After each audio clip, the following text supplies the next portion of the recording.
Nora had one rule for her Seoul residency: do not cause an international incident. She broke it on day 22, in a private dining room that was definitely not hers, eating soup that was absolutely not hers, with chopsticks she was still not great with. In her defense, the hostess had pointed. Nora had followed the point. The room was empty, the table was set, and the doenjang jjigae smelled like someone's grandmother had spent 3 days on it. She was jet-lagged, slightly lost, and her Korean extended to annyeonghaseyo, and the word for rice, which she'd learned first because priorities. She was 4 bites in when the door opened. 6 men entered wearing dark suits, and the collective energy of people who did not stand in lines or wait for tables.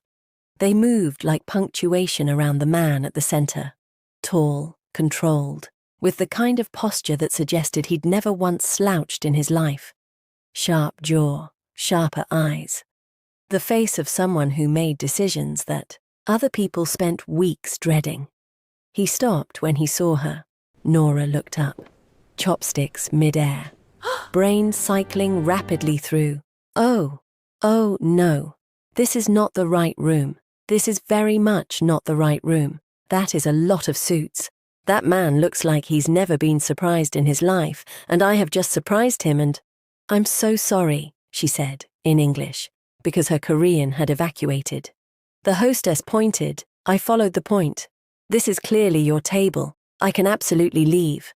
I just want to say the jjigae is incredible, and whoever made it deserves an award. The man said nothing. The silence had texture. He's not going to respond, her brain supplied helpfully. He's just going to stare until you dissolve. I'm Nora, she said, because apparently that was what she did under pressure.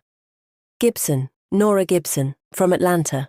I'm a culinary anthropologist, which is a real job, and I was supposed to be in dining room 4, so if someone could just... Anya. Sit down.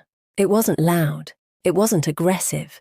It was the voice of someone who had never once needed volume to be obeyed. Nora sat. Her chopsticks clinked against the bowl. The man took the seat at the head of the table. His men arranged themselves with the quiet precision of people who had done this 10,000 times. Not one of them looked at her. She got the impression this was a deliberate mercy. The man, who had still not introduced himself, who apparently operated on a name-optional basis, looked at her bowl, then at her, then said something to the server in rapid Korean that Nora caught exactly one word of. More fresh banchan arrived within 90 seconds. 6 small dishes, perfectly arranged. Nora stared at them. Stared at him. He was already reviewing something on his phone, face completely neutral, as though he had not just ordered food for a stranger who had wandered into his dinner. You didn't have to do that, she said quietly. He didn't. Look up. You were almost finished. Yes, but... Eat. She ate. The banchan was extraordinary. Around her the table conducted what appeared to be a full business meeting in Korean, at a register too fast and technical for her phrasebook to help with.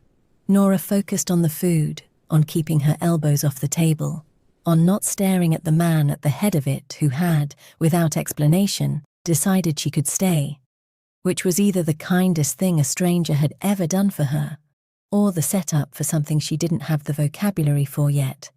Possibly both. Halfway through the meal, she became aware he was watching her. Not obviously, not rudely, the way someone watched something they were trying to understand. She looked up and caught him. He looked away. First. Interesting, her brain noted, before she could stop it. She squashed the thought immediately. She was jet-lagged. She was in the wrong room. She was eating dinner with a man whose name she didn't know. Surrounded by suits in Seoul, 3 weeks into a residency that was supposed to be quiet and focused. She did not need interesting. When the meal ended, she stood, bowed, too deep. She always went too deep, a nervous habit, and said carefully in her best Korean, "Gamsahamnida." He looked at her for one long moment. Something moved behind his eyes she couldn't name. Your bow, he said, in perfect English, is too low. You're not meeting royalty. Nora straightened. Is that a compliment or a correction? It's information. She almost smiled. Good night then. She walked out. At the head of the table, Chan Ji-hyun watched the door close. Around him, his men found various reasons to study the wall. His underboss, Park Sung-jin, cleared his throat. Should we find out who she is? Ji-hyun picked up his phone. I already know. She's a culinary researcher, arrived 3 weeks ago. He paused. She's studying the emotional language of food across cultures. Sung-jin paused. You already looked her up. Security protocol. She wandered into the wrong room, boss. Security. A beat. Protocol. Sung-jin nodded slowly. Opened a new document on his phone. Titled it, Painfully Obvious, a Record. Entry 1. He looked her up before she finished her soup. Nora found out about the tale on a Tuesday. She was at a street food stall in Insadong, notebook open, recorder running, interviewing a tteokbokki vendor about the first meal his mother ever taught him to make. It was exactly the kind of conversation her research lived for. Quiet, specific, the kind of memory that lived in the hands before it lived in the mouth. She didn't notice the man across the street until the vendor's eyes flicked past her shoulder twice in 3 minutes. She noticed the vendor noticing, turned casually. Dark jacket, phone out, not eating, not moving, just present in the particular way that meant he was there for something. Nora closed her notebook, thanked the vendor, walked back to her apartment building with the steady pace of someone who was absolutely not internally screaming. She was internally screaming. Ji-hyun told her Wednesday morning. He was waiting in the lobby of her building when she came down for coffee, which, in retrospect, she should have found alarming. Instead, her brain, still pre-caffeine, produced, "He's very tall in natural light." She dismissed this immediately. Miss Gibson. He said her name like it was a full sentence. Mr. She paused.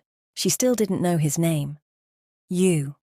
Something moved at the corner of his mouth, not quite amusement, the outline of it. Chan Ji-hyun. Mr. Chan. She straightened. You're in my lobby. You were followed yesterday.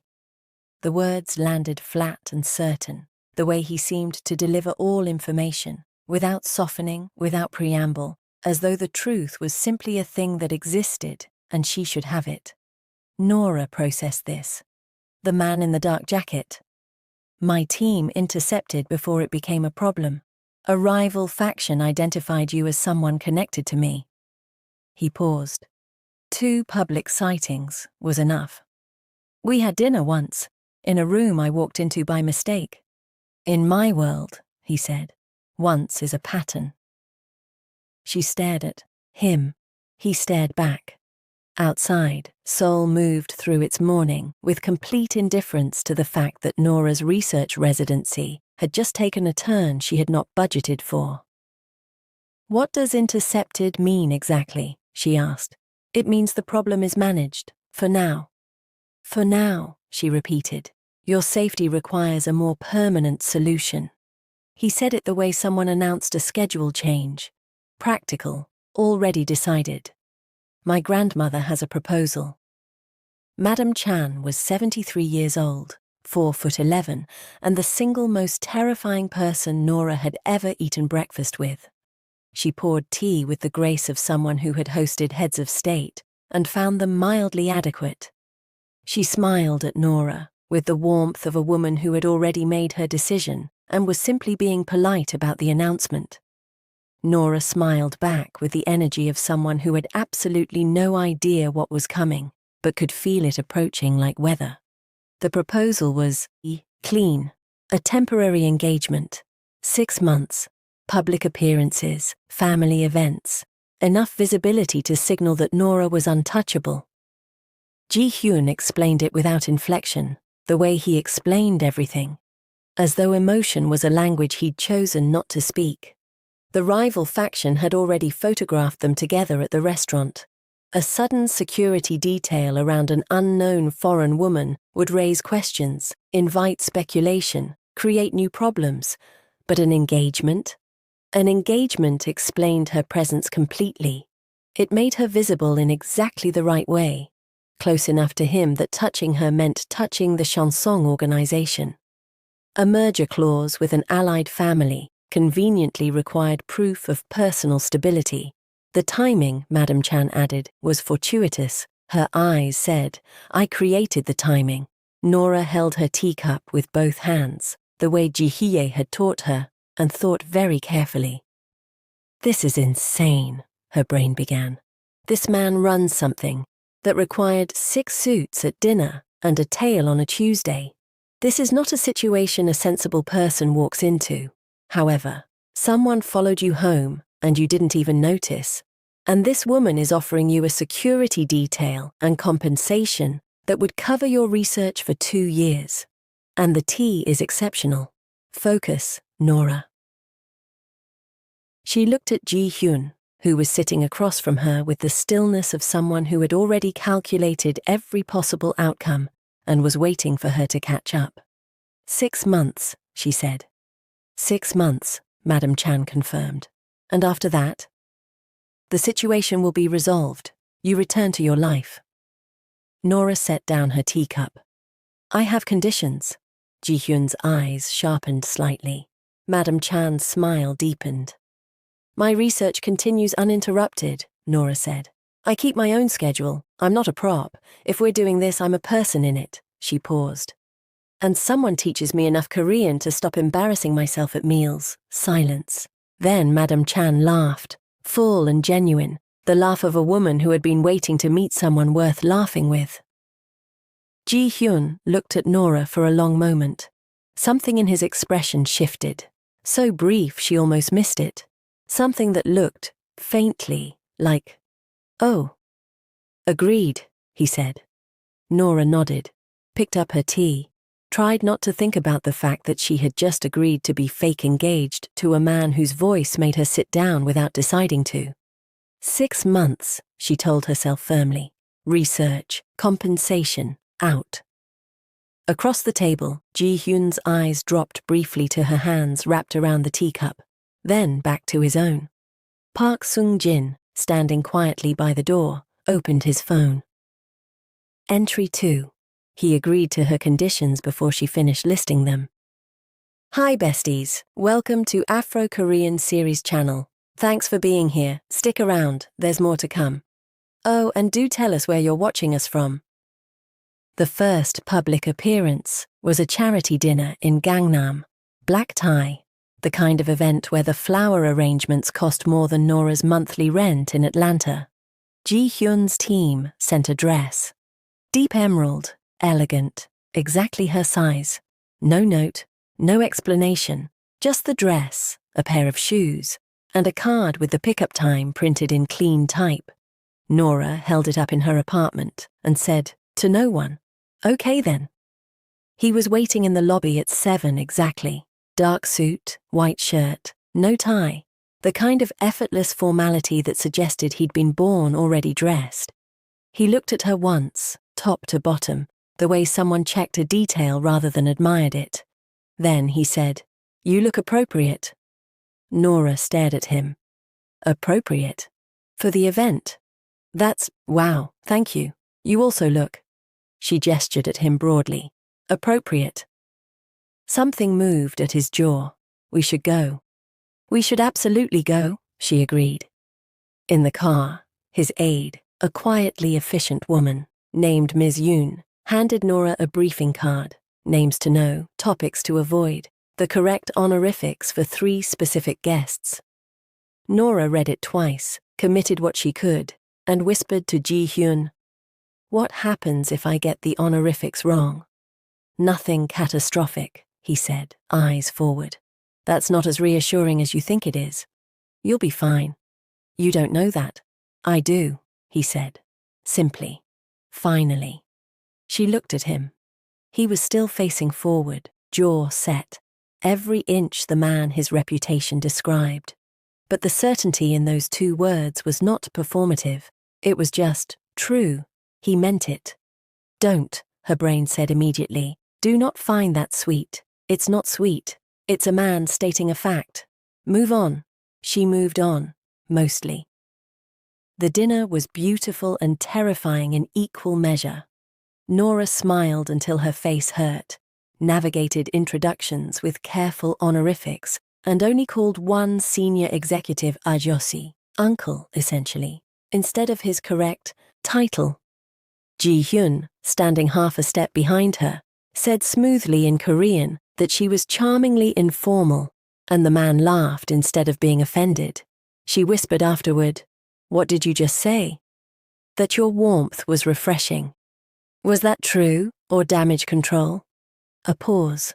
Both. She almost smiled. He was already greeting the next guest. The evening developed a rhythm. Ji-hyun steering her through the room with the lightest possible pressure at her elbow. The kind of touch that was more suggestion than contact. She felt it anyway, every time. That's just proximity, she told herself. Fake engagement energy, totally normal. Then the bow happened.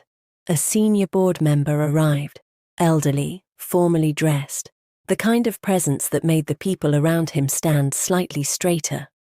Nora, determined to get this right, bowed, deeply, respectfully, with genuine intention. She came up directly into the man's extended hand, which she had not seen because she had been looking at the floor, and knocked his champagne glass clean out of his grip. It didn't shatter. It landed on the carpet with a soft thud, which was somehow worse. The silence before anyone reacted stretched like a held breath. Nora straightened, looked at the glass, looked at the man, said in perfectly clear Korean, "정성 유로 생선을 드리겠습니다." She had meant to say, "I sincerely apologize." She had said, "I will sincerely offer you a fish." The table nearest them heard. Someone muffled a laugh. Ji-hyun stepped forward, retrieved the glass, spoke briefly to the board member in the low register that apparently solved all problems, and guided Nora 2 steps to the left with a hand at the small of her back. He leaned down slightly to speak near her ear. "Fish." "I know," she whispered. "You offered him a fish." "I know, Ji-hyun." "Sincerely." "I will end you," she whispered pleasantly, smiling at a passing guest. The sound he made was so quiet, she almost missed it, low, brief, surprised out of him. Not quite a laugh. The blueprint of one. She filed it away before she could stop herself. The car ride home was quiet. Seoul moved past the windows, bright and indifferent. Nora's feet hurt, her face hurt. She was running the fish incident on a loop and would probably continue doing so until she died. "You recovered well," Ji-hyun said. Unprompted. She turned. He was looking out his window. "The fish thing?" "The whole evening." A pause. "You were good with people." Nora looked at him for a moment. The city light moved across his face in pieces. He was still facing away, which she was beginning to understand was how he said things he wouldn't say directly. "Thank you," she said quietly. Not performing, just meaning it. He nodded once, didn't turn. Outside, Seoul kept moving. Inside the car, something shifted in the small space between them, not large enough to name, not small enough to ignore. Nora looked back at her window. 6 months, she reminded herself. She was already not convinced. The coffee appeared on a Tuesday. Nora came back from a morning interview. A haenyeo diver in her 70s who had described the sea the way other people described love, which had left Nora slightly undone and walking slower than usual, and found a cup on her desk in the temporary research office Ji-hyun's building had provided. No note, exact order, the specific oat milk ratio she'd mentioned once, in passing, to no one in particular. She picked it up, looked at it, put it down. The building has a very attentive coffee service, she decided, and opened her laptop. It happened again Thursday, and the following Monday. By the second week, Nora had developed a theory, abandoned the theory, redeveloped it, and then deliberately mentioned to Ms. Yoon that she'd been craving sikye, the sweet rice drink she'd tried once at a market and thought about constantly since. The next morning there was sikye on her desk. Nora sat down slowly, opened her laptop, stared at the screen. "It's him," her brain said. "You don't know that," she replied. "It is absolutely him. It could be Ms. Yoon. Ms. Yoon does not have feelings about your beverage preferences. He does. He absolutely does, and you need to stop thinking about this immediately." She drank the sikye. It was perfect. She thought about it for the rest of the day. Ji-hyun's friend arrived on Wednesday like a weather event. Oh Hyun-woo was 34, perpetually amused, and operated with the specific energy of someone who had known Ji-hyun long enough to find him genuinely funny. He appeared at the building for what was supposedly a lunch meeting, spotted Nora in the lobby returning from fieldwork, and introduced himself with a bow that managed to be both respectful and conspiratorial. "You're her," he said, in excellent English. "That depends," Nora said, "on what her means." "The researcher, the dining room," he grinned. "The fish." Nora closed her eyes briefly. That got around. "Ji-hyun told me." She opened her eyes. "Ji-hyun told you. He mentioned it."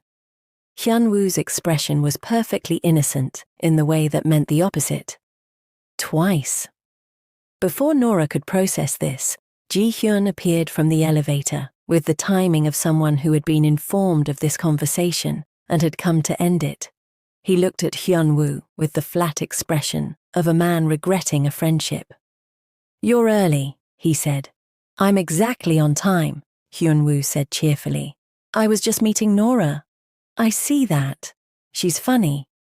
"She's standing right here," Nora said. Ji-hyun looked at her. Something in his expression did a small, complicated thing. "How was the interview?" The question was quiet, specific, not small talk. He actually wanted to know. "Really good," she said, caught off guard by the directness of her own answer. She described diving as, "She said the sea remembers you even when you forget yourself. I've been thinking about it all morning." Ji-hyun held her gaze for a moment. "That's a good line." "It really is." Hyun-woo looked between them with the expression of a scientist observing a fascinating reaction. He said nothing. This was, for him, an extraordinary act of restraint. Lunch was the three of them, which Nora suspected was not the original plan. Hyun-woo was effortlessly entertaining, the kind of person who made conversation feel like a gift rather than an obligation. He asked Nora about her research with genuine curiosity, laughed at her fish story with the full body commitment it deserved, and taught her 3 Korean phrases she was fairly certain were not in any phrasebook. Ji-hyun ate, watched, said little. But every time the server came, he redirected the menu toward dishes she hadn't tried yet, described them in brief, accurate terms. "This one's sweet, that one has more heat than it looks," without being asked. Hyun-woo noticed, said nothing, filed everything. After lunch, walking back through the lobby, Hyun-woo fell into step beside Nora, while Ji-hyun stopped to take a call. "He doesn't do that," Hyun-woo said quietly. "Do what?" "Explain the menu." A pause. "Talk about food. Notice what someone hasn't tried." He glanced at her sideways. "He's been different since the dining room." Nora kept her expression neutral with significant effort. "We're engaged, professionally, temporarily." Said Hyun-woo. "It's an arrangement." He said again, with more content. "Stop saying, I'm not saying anything," he said pleasantly. "I'm just observing." Ji-hyun rejoined them, looked between them with the wariness of a man who knew exactly what Hyun-woo's silence meant. "What did he say?" he asked Nora directly. "Nothing," she said. Said Hyun-woo. Ji-hyun looked at him with the flat expression of a man who had been friends with someone for 20 years and was considering the paperwork to end it. That evening, alone, in her research office, Nora opened her notebook, wrote one line under the day's fieldwork notes, then stared at it. The sea remembers you even when you forget yourself. She looked at the empty spot on her desk where the morning's coffee had been. Don't, she told herself. She closed the notebook, opened it again. The line was still there. The man's name was Bae Sung-ho, and his only crime was smiling at Nora. It was a perfectly normal smile. Warm, professional. The kind of smile that existed at charity fundraisers, because that was what faces did at charity fundraisers. He was a Seoul-based architect, mid-30s, introduced through a mutual contact at the Research Institute. He asked Nora about her work with the specific curiosity of someone who actually wanted to know, and when she explained culinary anthropology, he said, "That's the most interesting thing I've heard all evening." Nora, who spent a significant portion of her professional life explaining that her job was real, said, "I like you already." Sung-ho smiled again. Across the room, Chan Ji-hyun's jaw did something. The event was a cultural foundation gala, the kind of evening Ji-hyun attended on rotation, shook the right hands, said the necessary things, and left having accomplished 3 objectives before the appetizers arrived. Nora had come prepared with her honorifics card, flat shoes in her bag in case of emergency, and a firm internal memo: no fish incidents. Everything had been fine until Sung-ho. Ji-hyun noticed him at the 4-minute mark, noticed Nora laughing at something he said at the 7-minute mark. By the 12-minute mark, he had acquired a drink he wasn't touching and relocated to a position with a direct sight line that he would later describe to himself as strategic. Hyunwoo, who had come as a +1 for reasons that were becoming clearer by the second, appeared at Ji-hyun's elbow. "Who is he?" Ji-hyun asked. "Good evening to you too." Hyunwoo accepted a canapé from a passing server. "His name is Bae Sung-ho, architect, reputable firm, no criminal record, before you ask." Ji-hyun said nothing. "She's just talking to him." "I know that. You've moved 3 times in 12 minutes. I'm circulating. It's a gala." Hyunwoo ate his canapé thoughtfully. "You're circulating in a very specific direction." "Drop it." "I'm just observing." Hyunwoo. "Observing," he finished peacefully. Across the room, Nora was having a genuinely good conversation and trying not to notice that Ji-hyun had moved again. "He's working the room," she told herself. "That's what people do at these things. He's not. He's definitely not." She caught him looking. He looked away. She looked away. Sung-ho said something about a project in Jeju, and she redirected her full attention back with the focused energy of a woman not thinking about anyone across the room. "You should visit," Sung-ho said. "The coastline there. It changes the way you think about space." "I'd love that," Nora said genuinely. "I'm here for 6 months, so I could show you around. Easy, uncomplicated. If you're interested." Nora opened her mouth. "Nora." Ji-hyun appeared at her side with the smoothness of someone who had definitely not been moving toward her for the past 4 minutes. He looked at Sung-ho with the polite, empty expression of a man conducting an assessment. "I don't think we've met." The introduction that followed was technically perfect. Courteous, correct, the right honorifics, the appropriate warmth for a public setting. Ji-hyun shook Sung-ho's hand with the grip of someone communicating a complete paragraph in 3 seconds. Sung-ho, to his credit, received the paragraph. His smile adjusted slightly.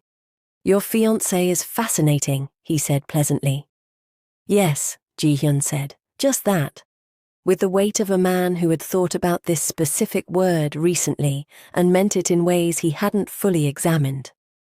Nora felt that land somewhere she wasn't prepared for. She covered it by looking at her drink.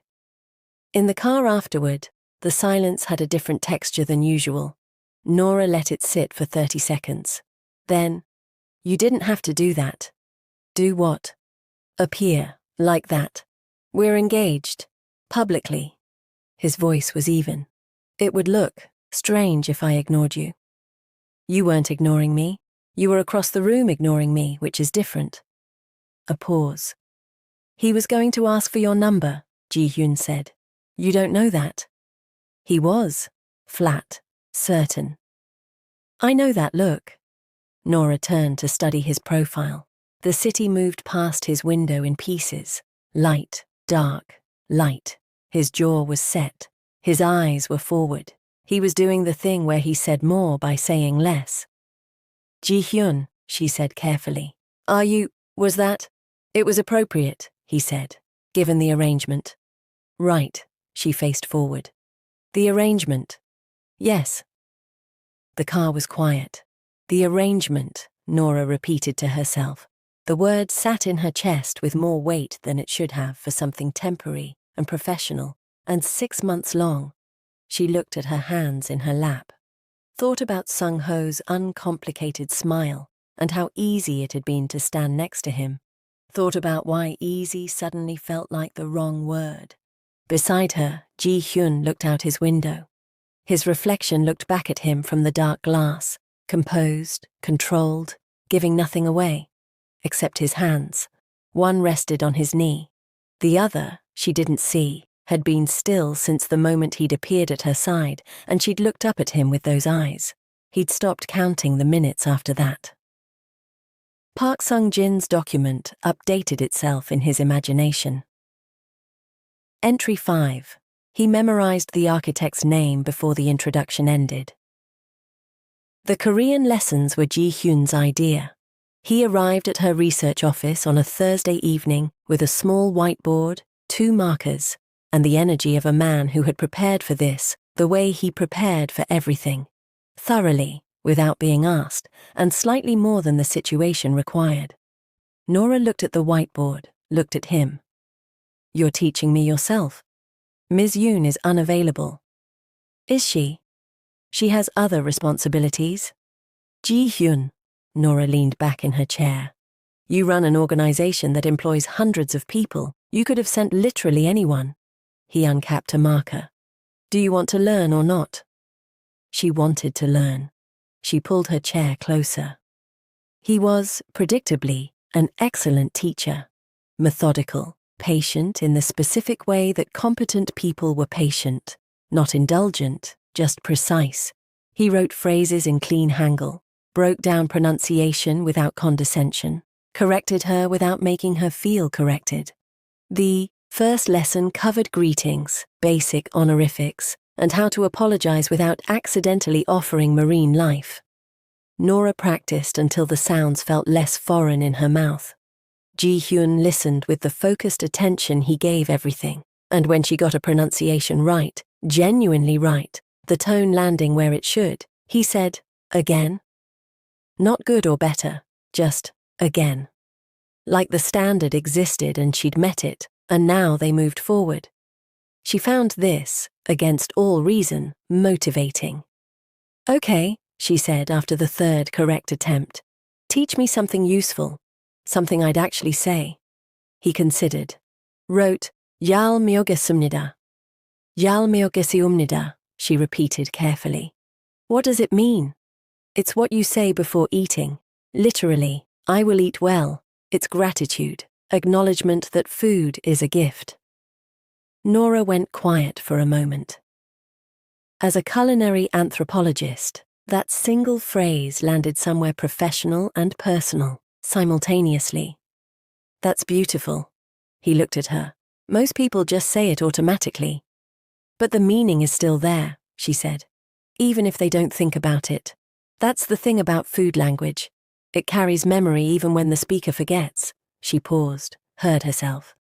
Sorry, research brain. Don't apologize, he said, quietly. You're right. The room settled into a brief, comfortable silence that neither of them moved to fill. Don't, Nora told herself. Don't notice how easy this is.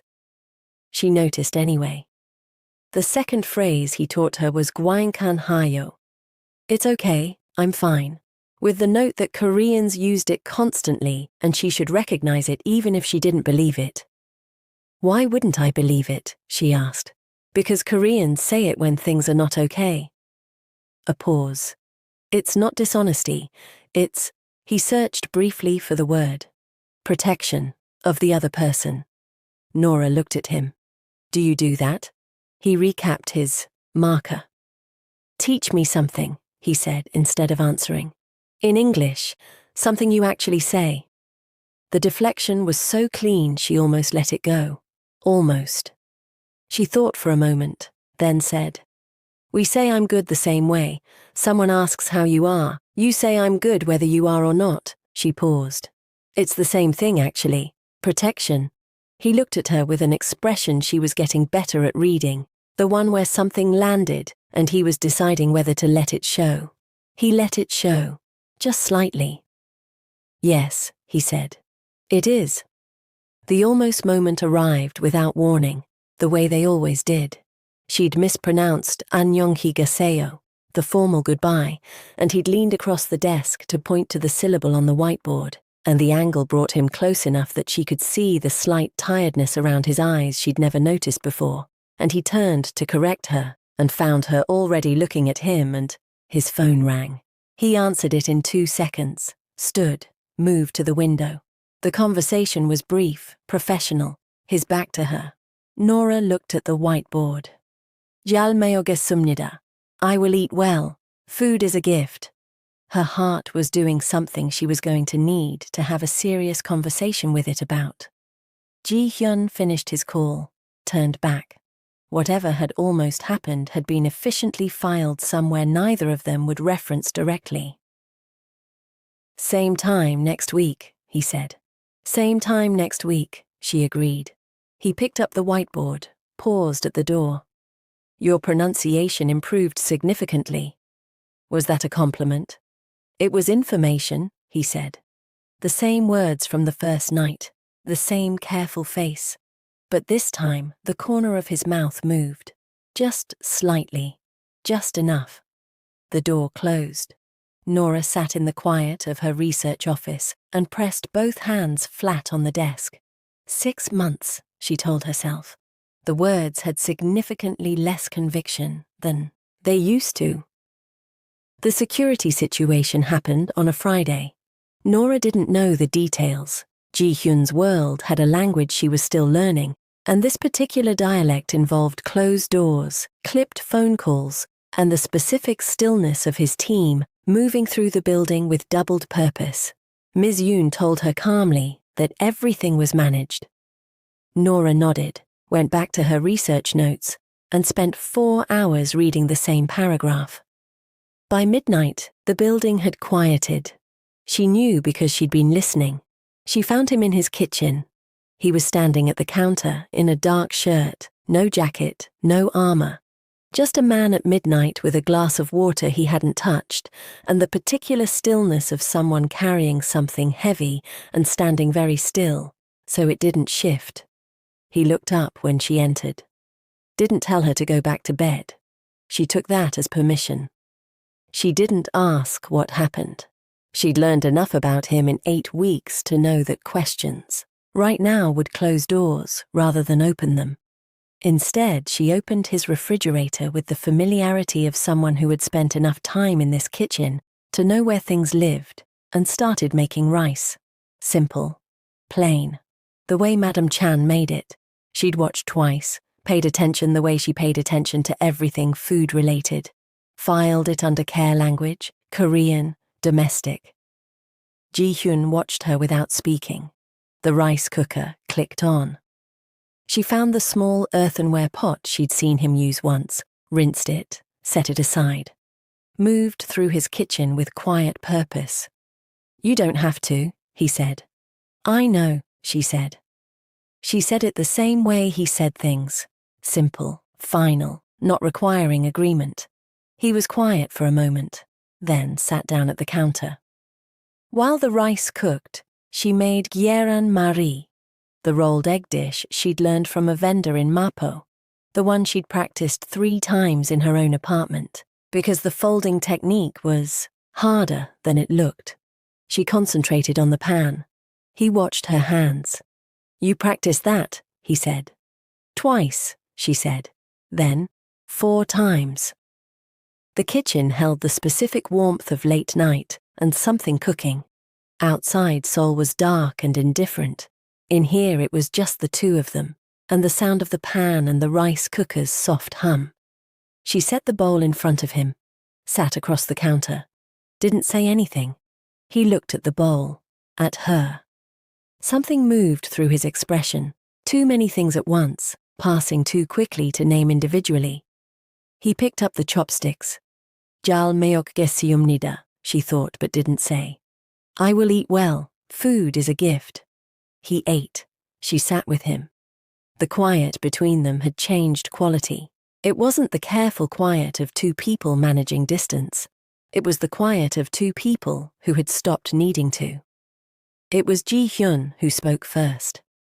3 years ago, he said, without preamble, eyes on the bowl, someone inside the organization made a decision that cost 2 people their lives. People I was responsible for. He paused. I rebuilt the entire internal structure after, every protocol, every position. Another pause. Tonight was a test of whether it held. Nora said nothing. Let the words have space. It held, he said. Okay, she said quietly. Not I'm sorry or that must be hard. Just, okay, I heard you. It held. That matters. He looked up. The expression on his face was one she hadn't seen before. Unguarded in the specific way exhaustion produced, the careful exterior thinned down to something more real underneath. You're not afraid of this world, he said. Not an accusation. More like something he was still working out. I'm afraid of plenty, she said honestly. I don't run from things I don't fully understand yet. She paused. I research them. Something happened at the corner of his mouth. Is that what you're doing? Researching? I'm going to plead. The 5th on that one. He looked at her for a long moment. The city was quiet. The rice cooker had clicked off. The kitchen held them both in its warmth, like it had decided something on their behalf. Nora, he said. Her name, just her name, in the low register he used when the controlled exterior had thinned enough to let something real through. Her heart did the thing she'd been having serious conversations with it about. Ji-hyun, she said back. Same register. Same weight. Neither of them moved. The moment stretched, not uncomfortably, not with urgency, just fully. The way moments did when both people in them understood something had shifted, and neither was ready to name it, and both were certain they'd crossed a line they couldn't find their way back to. His hand rested on the counter. Hers was 6 inches away. He didn't close the distance, but he didn't move away. She went back to her room at 1 a.m., lay in the dark, stared at the ceiling, opened her phone, typed, to her best friend Camille in Atlanta. I think I'm in actual trouble. 3 dots appeared immediately, despite the time difference. Finally, Camille wrote back. I've been waiting weeks for this text. Tell me everything. I'm making coffee. Nora smiled at her ceiling. Downstairs in his kitchen, Ji-hyun sat for a long time after she left. The bowl was empty. The counter was clean. Her presence had already left the room, and the room felt different for its absence. He picked up his water glass, drank it, put it down, sat with the fact that 6 inches had felt, tonight, like the most significant distance he'd ever failed to cross. The FaceTime connected at 7 a.m. Seoul time, which was 5 p.m. Atlanta time, which meant Camille Johnson had been waiting 14 hours with the energy of someone who had spent 14 hours waiting. Her face filled the screen before Nora had finished sitting down. Start from the beginning, Camille said. And don't skip anything. I have snacks. She held up a bowl of popcorn. Nora laughed despite herself. It's not that dramatic. Nora Elaine Gibson, you texted me at 1 a.m. saying you were in trouble and then fell asleep. That is extremely dramatic. Start talking. Nora talked for 40 minutes. She told Camille about the wrong dining room, the jjige, the suits, the fake engagement, Madam Chan, the conditions she'd negotiated, the charity dinner fish incident. Camille paused the popcorn for that one, expression cycling through horror and delight simultaneously. The coffee appearing on her desk, the language lessons, the whiteboard, the almost moment that wasn't. Last night's kitchen, the rice, the 6 inches. When she finished, Camille was quiet for exactly 3 seconds. Nora, I know. This man sources sweet potato pie from scratch. I know. Teaches you Korean himself. Camille. Shows up at a gala to stare down an architect. He wasn't staring him down, he was, Nora, baby. He was absolutely staring him down. Camille set the popcorn aside with the gravity of someone entering a serious phase of the conversation. This man is in love with you and you're out here talking about the arrangement. It's been 8 weeks. Feelings don't care about your timeline. He hasn't said anything. Neither have you. Nora opened her mouth, closed it. He sat 6 inches away from you at midnight and didn't move, Camille said. In what universe is that a man who feels nothing? In the universe where we have a contract, Nora. And cultural differences, Nora. And I'm here for 6 months and then I go home and... Nora. Camille's voice was gentle now, under the comedy. The voice she used when she was saying the real thing. You're scared, that's okay, but don't use the contract as a hiding place. Nora looked at her screen, at the face she'd known for 20 years. Currently several thousand miles away, currently more right than Nora wanted her to be. What if it's not real for him, she said quietly. What if I'm convenient? I'm already here. I'm safe because I leave in 4 months and there's no risk. The man memorized your coffee order, Camille said simply. That's not convenience. That's attention. And attention is where love starts. The word landed in the room and stayed there. Nora pressed her fingers to her eyes. I hate that you're right. I know, it's a burden. Camille picked up her popcorn again. So what are you going to do? I don't know yet. Okay, that's honest. A pause. But Nora, stop hiding behind the funny. When it's real, let it be real. Nora was still sitting with that when her door knocked at 10 a.m. It was Hyun-woo, holding 2 coffees, looking entirely too cheerful for someone who had not been invited. Ji-hyun has a thing, he said, handing her one. I'm your escort for the morning. There's a market in Mangwon I thought you'd like for your research. Nora accepted the coffee with the resignation of someone whose life had developed its own momentum. Did Ji-hyun send you, or did you invite yourself? Hyun-woo smiled. Yes. The Mangwon market was everything her research loved, layered, alive, the kind of place where food memory lived in every stall. Hyun-woo was good company, genuinely interested in her work, and completely transparent about his secondary agenda. They were sharing hot talk from a street vendor, sweet pancakes, warm from the pan, when he said with the casualness of someone who had been building to this for 20 minutes, "He's different with you." Nora, chewed, said nothing. I've known Ji-hyun for 15 years, Hyun-woo said. He's always been contained, functional, good at everything, present for no one. He looked at his hotteok. He laughs now, not often, not loudly. But it happens. A pause. It didn't before. Nora looked at the market around her, the vendors, the colors, the specific noise of people choosing what to feed the people they loved. Hyun-woo, she said carefully. What happens to him when the 6 months ends? Hyun-woo was quiet for a moment, long enough that she looked at him. That, he said, is the right question. He didn't answer it, but the way he didn't answer it was its own answer, sitting in her chest with the weight of something she'd been trying not to feel for 4 months. She looked at the half-eaten hot dog in her hands. Stop hiding behind the funny, Camille had said. When it's real, let it be real. The market moved around her, warm and indifferent. Nora sat in the middle of it and felt, with quiet certainty, that she had already lost the argument she'd been having with herself since a man said Anya and she sat down without deciding to. The misunderstanding arrived on a Wednesday, the way most painful things did, quietly, without announcing itself, wearing the face of something ordinary. Nora was returning from a fieldwork interview, recorder in hand, cutting through the executive floor because the elevator bank was closer. She wasn't supposed to overhear anything. She wasn't trying to. She was thinking about doenjang fermentation timelines and whether her footnotes needed restructuring. She heard Ji-hyun's voice through a partially open door.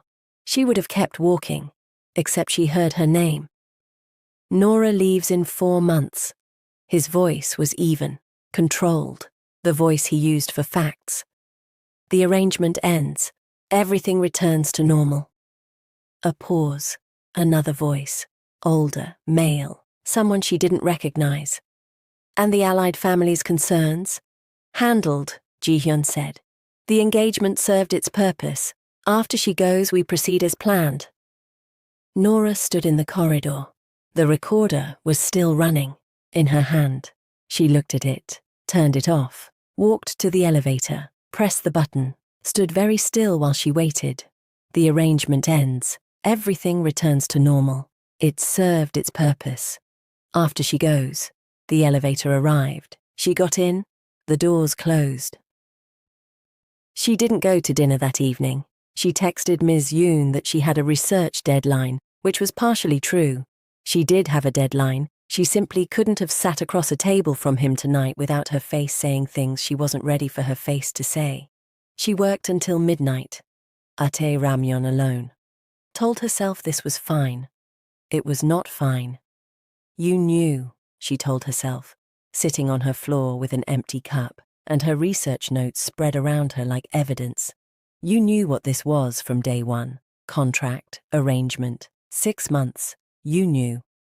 Knowing hadn't helped as much as she'd expected. She picked up her phone, put it down, picked it up again. Did not text Camille.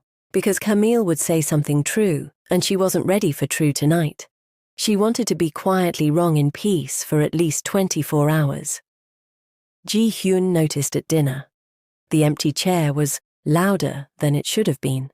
He looked at it once, looked at Ms. Yoon, who relayed the research deadline explanation with the neutral efficiency of someone conveying information and absolutely no subtext. He nodded. Said nothing. Afterward, in his office, he stood at the window for longer than he needed to. She'd missed dinner twice in 2 months, both times fieldwork.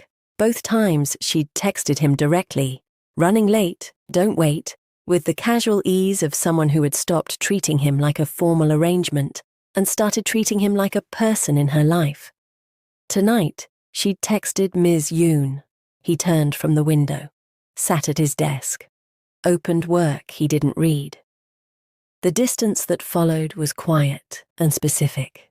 Nora was present for every required appearance, professional, warm, exactly what the arrangement needed. She laughed at the right moments, said the right things, stood close enough to be convincing. But she stopped coming to the kitchen late, stopped leaving notes on the language lesson whiteboard.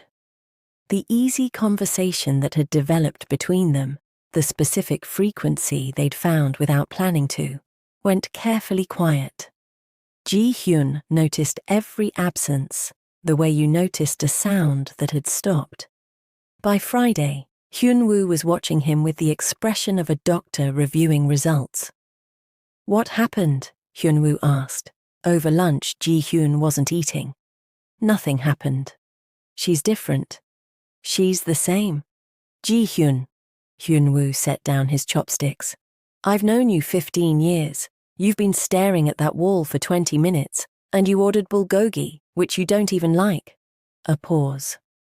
Something happened, Hyun-woo said simply, and you don't know what it is, which means she heard or saw something, and you need to figure out what. Ji-hyun looked at his bulgogi. The meeting Wednesday, he said slowly. With Director Kwon. Hyunwoo waited. The door was open. Ji-hyun set down his chopsticks. Something moved through his expression, not quite alarm, something more complicated. The face of a man replaying a conversation and hearing it for the first time from the wrong side of a door.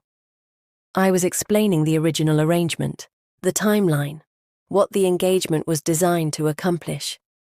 Hyunwoo was quiet for a moment. What exactly did you say? Ji-hyun said it, word for word, the way he remembered everything.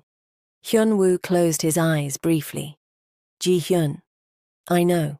That's not if she heard that without context. I know, he said. Quiet. Final. The voice he used when he had already assessed the damage and found it significant. He looked at the wall he'd been staring at for 20 minutes. Everything returns to normal after she goes, said to a director, about logistics, about the allied family's questions, not about what it had become, not about midnight kitchens and language lessons and 6 inches that had felt like the most important distance he'd never crossed. Not about any of the things that had stopped being arrangement months ago. Fix it, Hyunwoo said. Ji-hyun was already standing. He knocked at 9 p.m. Nora knew it was him before she opened it. His knock was like everything else about him, precise and unhurried, the knock of someone who had decided to be there and had no uncertainty about it. She opened the door anyway. Because not opening it would have required an explanation she didn't have the energy to construct. He was still in his work clothes, no jacket, sleeves pushed up in the specific way that meant the day had been long. He looked at her, with the direct attention she'd learned meant he was about to say something he'd prepared carefully. You heard me Wednesday, he said. Not a question. Nora leaned against the doorframe, kept her expression neutral with the effort of someone who had been practicing neutral for 4 days. I don't know what you mean. Nora. I'm fine. Gwenchanayo, he said quietly. Her own lesson. The word she'd learned meant I'm fine when things were not fine. Protection of the other person. She looked at him. The word landed exactly where he'd aimed it. That's not fair, she said. No, he agreed. Can I come in? She let him in because the alternative was having this conversation in the hallway, which her dignity declined. She sat on the couch. He sat across from her. Not close, not distant, the careful middle distance of someone giving her space without retreating. He rested his forearms on his knees and looked at her with the unguarded expression she'd only seen at midnight, in his kitchen, when exhaustion had thinned his exterior down to something real. What you heard, he said, was a conversation with Director Kwon about the allied family's remaining concerns. He needed confirmation that the arrangement had a defined end point. A pause. I gave him the original parameters, what we agreed in the beginning. Nora looked at her hands. I know what I heard. You heard the arrangement, he said. You didn't hear. He stopped. Started again. That conversation was about logistics. What I said to him is not. It's not the complete picture. Then what's the complete picture? The room was quiet. Outside, Seoul moved through its evening, indifferent as always. Ji-hyun looked at her steadily. The arrangement stopped being an arrangement a long time ago. For me? He said it the way he said difficult things, flat, direct, without decoration, as though the truth was simply a thing that existed, and she deserved to have it. I don't know exactly when. I know it was before the kitchen, before the whiteboard. I think... A pause that cost him something. I think it was before the fish. Nora made a sound that was almost a laugh, pressed her hand over her mouth. I'm not good at this, he said, saying things, feeling things visibly. He looked at his hands. In my world, you learn early that what you feel is information someone can use against you. So you stop showing it. He looked up. With you I kept failing at that. Failing, she repeated softly. The coffee, the lessons, Wednesday's kitchen. Something moved across his face. 6 inches. She looked at him. He looked back. The 6 inches from that night lived in the space between them now, named and present. Ji-hyun, she said carefully. I go home in 4 months. I know. That's not a small thing. I know that too. So, what are you saying exactly? He was quiet for a moment, then. I'm saying 4 months is also not nothing, and I'm saying I'd rather have 4 months of something real than 6 months of something careful. He paused. And I'm saying that what happens after 4 months is a conversation I'd like to have with you, not a conclusion I've already reached alone. Nora looked at him for a long time. This was the moment Camille had told her about, the one she'd been hiding from behind logistics and timelines, and the word arrangement used as a shield. The moment where the funny stopped, and the real thing waited quietly on the other side of it. Stop hiding behind the funny. When it's real, let it be real. I practiced a Korean phrase this week, she said. He waited. Nado gaton mayomieyo, she said carefully. The pronunciation was good, better than good. She'd practiced it more than she'd admitted to herself. I feel the same way. Something happened to his face. The full architecture of it shifted. Not the almost smile she'd been collecting for months. Something more complete than that. Something that had been waiting a long time to exist. He crossed the room in 3 steps, sat beside her on the couch. Close, finally. The 6 inches closed without ceremony. His hand found hers on the cushion between them, fingers settling over hers with the quiet certainty of someone who had been making his way toward this specific moment for 2 months. She turned her hand over, held his back.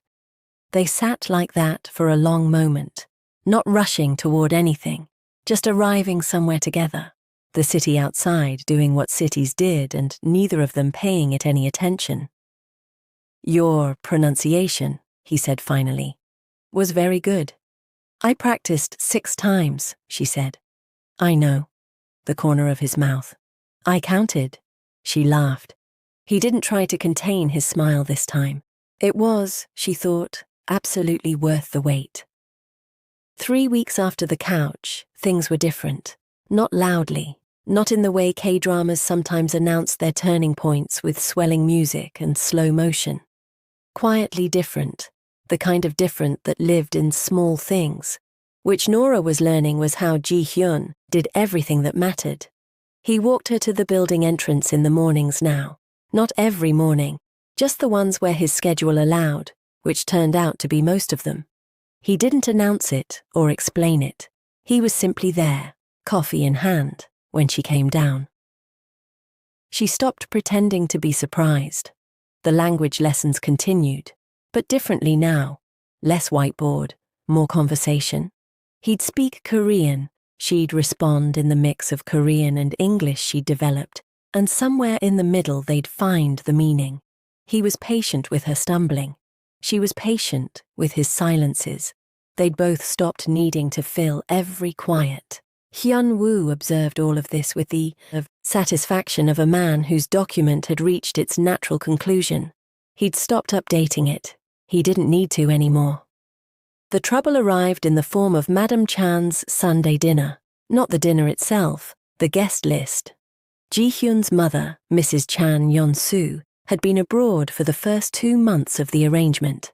She returned on a Thursday, heard about Nora through 3 family members before Ji-hyun could brief her himself, and arrived at Sunday dinner with the energy of a woman who had questions and the authority to ask them at volume.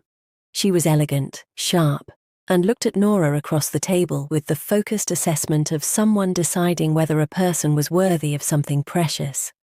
Nora, who had faced doctoral review boards, and Madame Chan, felt the specific weight of this particular gaze and straightened her posture automatically. "You're American," Mrs. Chan said, in English, precisely. "Yes," Nora said, "a researcher. Culinary, anthropologist. Which means, I study how people use food to communicate love, memory, grief, belonging." Nora paused. How what we cook tells the truth about who we are even when we don't say it directly. Mrs. Chan looked at her for a long moment. Ji-hyun, she said, switching to Korean. She can stay. Ji-hyun, who had been sitting with the stillness of a man prepared to manage a much longer evening, exhaled once, quietly.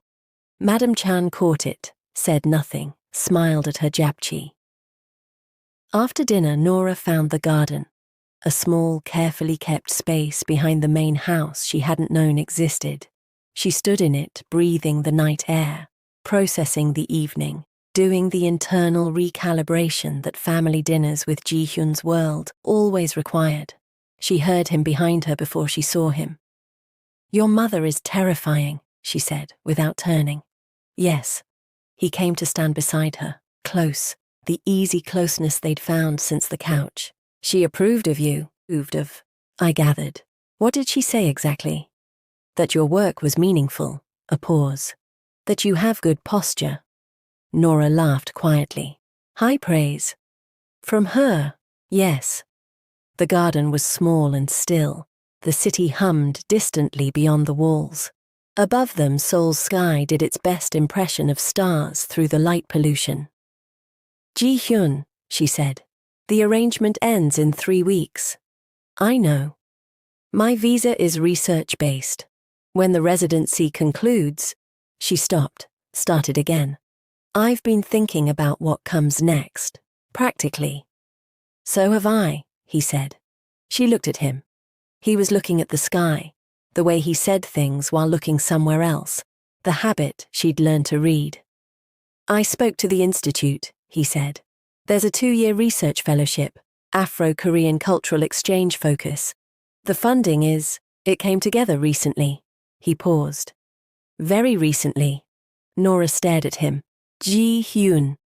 "It's a legitimate fellowship," he said, carefully. "The academic board approved it independently. I simply made a donation that allowed them to create it. You funded a research fellowship. The field needed it. For me. For qualified researchers in the field." A pause. "You are the most qualified researcher in the field." She turned to face him fully. He turned to face her.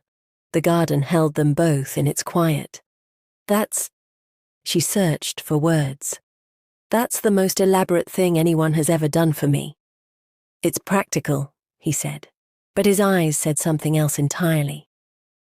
"Ji-hyun," her voice had gone soft. "You built me a reason to stay." He looked at her steadily. "I built you a choice," he said. "Whether you stay is yours." The distinction landed in her chest like something she hadn't known she needed. Not a man deciding her future, but a man clearing the path and stepping back, giving her the door and letting her choose whether to walk through it. She reached up, put her hand against his jaw.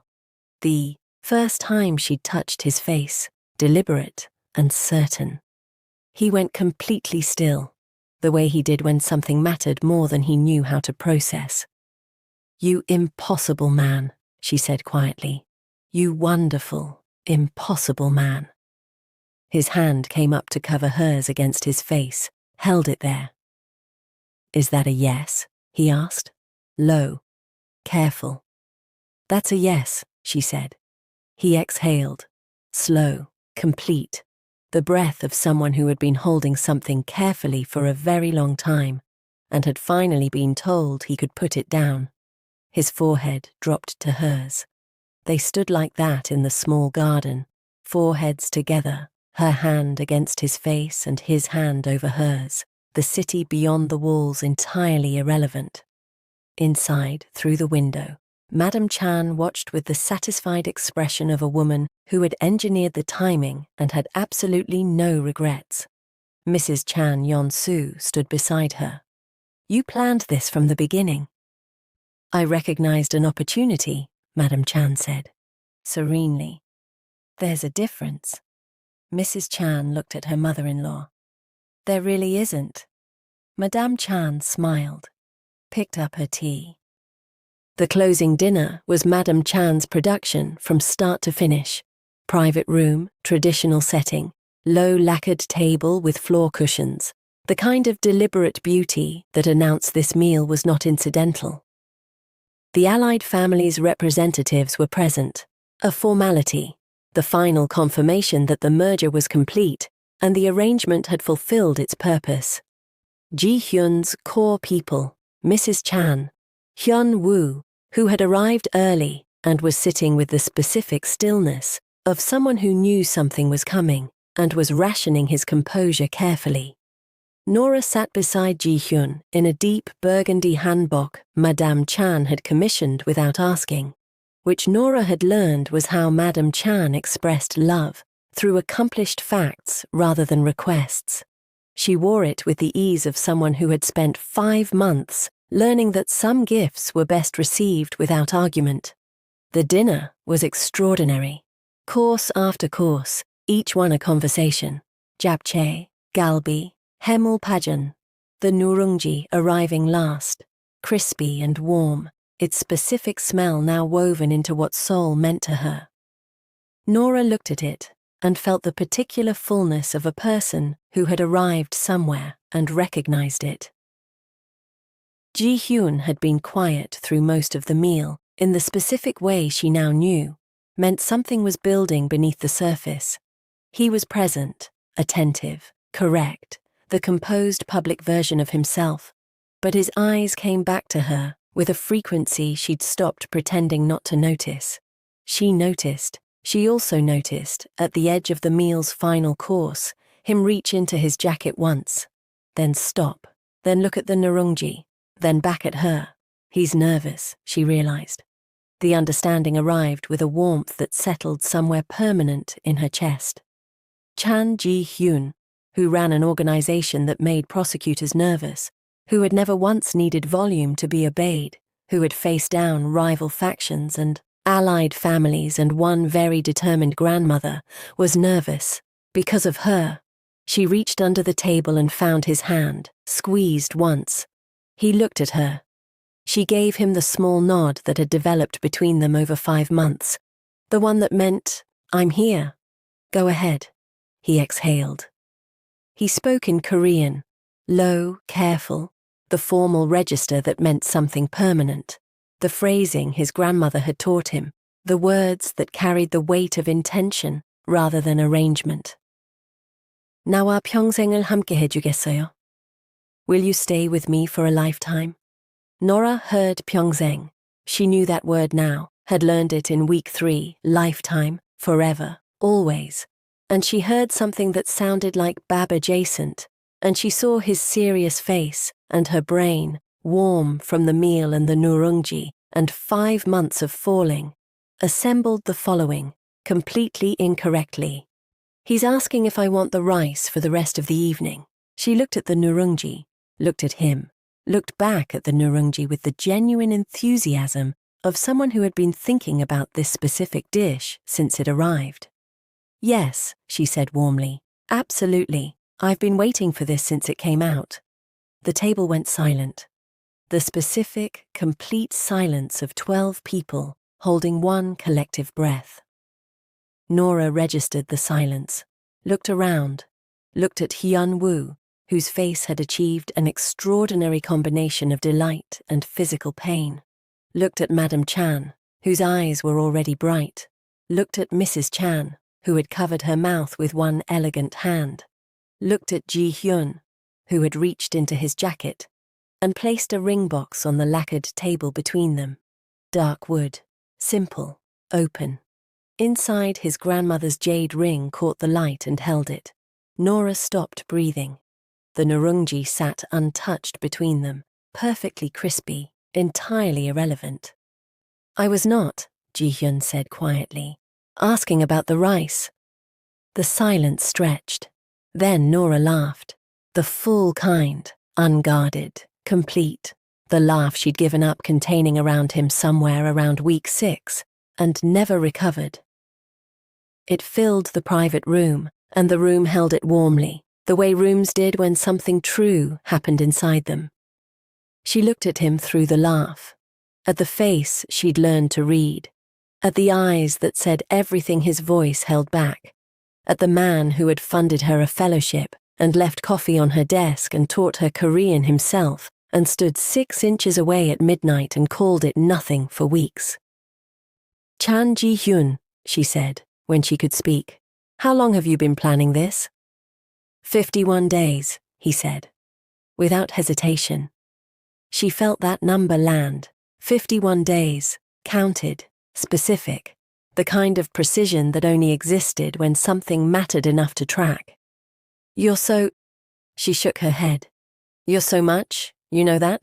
"Yes," he said, unapologetically. She looked at the ring, at him, at the ring.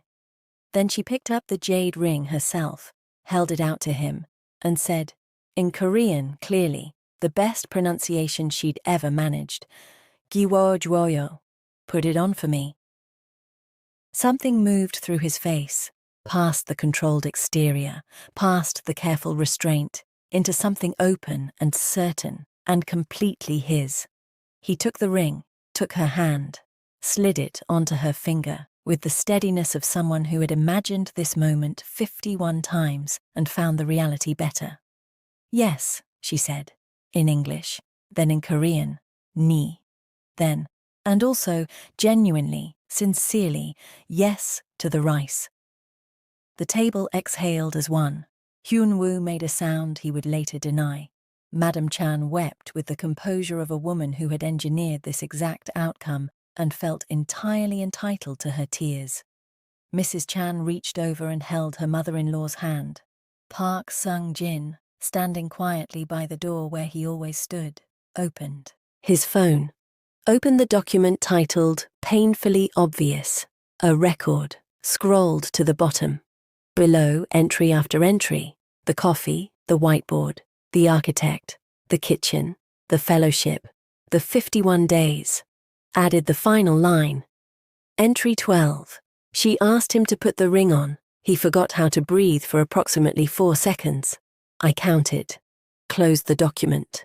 Titled it, Concluded, Finally. Saved it somewhere he would absolutely keep forever. Epilogue. 6 months later. The fellowship was everything her research had needed.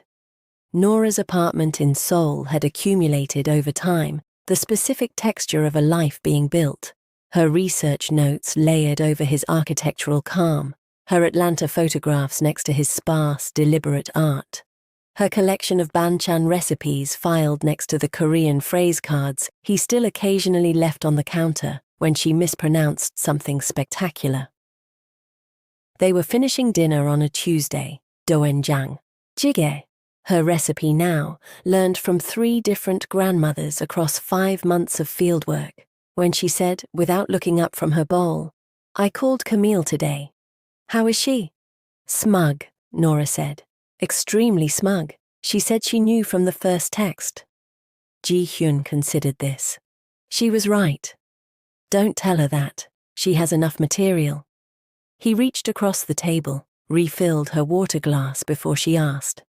The way he always had, from the very beginning, before she'd known what it meant. She watched him do it. "Jal meokesiumnida," she said quietly, the phrase he'd taught her first. Food is a gift, said for the meal, and for the man across the table, and for the Tuesday evening in Seoul that felt, completely and specifically, like hers. Ji-hyun looked at her. The smile arrived, not the almost, not the outline, the full version she'd been collecting pieces of for months and now got to keep. "Jal meokesiumnida," he said back. They ate. The jjigae was excellent. Outside, Seoul moved through its evening, warm and indifferent as always. Inside, everything was exactly right. The end. 감사합니다. I hope you enjoyed listening to this Afro-Korean rom-com the way I enjoyed writing it. So, what are your thoughts about Nora and Ji-hyun? Don't you just love them? I'd love to hear your thoughts in the comments.